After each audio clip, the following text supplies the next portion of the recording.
I am Abdul Sattar Khairi, a man whose life has been shaped by the turbulent winds of history, yet anchored in unshakable faith. My story begins in the early 20th century, in the year 1920, in the humble lanes of Delhi, where I was born into a family that cherished both Islamic tradition and modern education.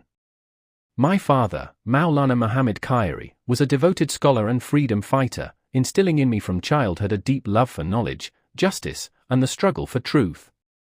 Growing up in the shadow of British colonial rule, I witnessed the pain of a nation yearning for freedom. My early education was steeped in both religious and worldly knowledge, Quranic studies alongside the lessons of history and philosophy. But it was the teachings of my spiritual mentor, Maulana Hussain Ahmed Madani, that truly shaped my consciousness. He taught me that Islam and patriotism were not at odds, and that serving one's people was an extension of faith. This conviction led me to join the Indian freedom movement, standing alongside those who dreamed of an independent India where justice would prevail. The partition of India in 1947 was a wound that cut deep into my soul. The violence, the displacement, the shattered lives, it shook me to my core. Yet, in that darkness, I found my calling, to heal, to rebuild, and to remind people of their shared humanity.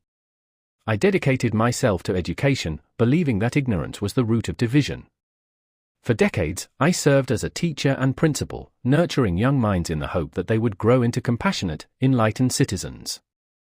My classrooms were not just spaces for learning but sanctuaries where Hindu and Muslim children sat together, their shared laughter a quiet defiance of hatred.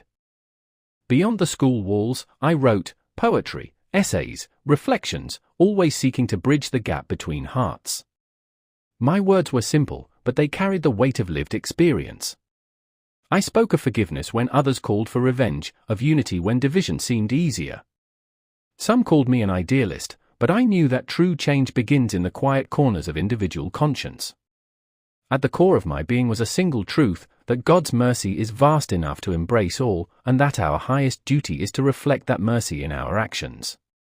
I never sought fame or power, my satisfaction came from the small, unseen acts of kindness, helping a struggling student, comforting a grieving neighbor, or simply listening to those who felt unheard. I left this world in the year 1996, but my hope endures, that future generations will rise above the prejudices of the past and build a world where faith does not divide but unites. If my life had any meaning, it was this, to plant seeds of love in barren soil, trusting that one day, they would grow.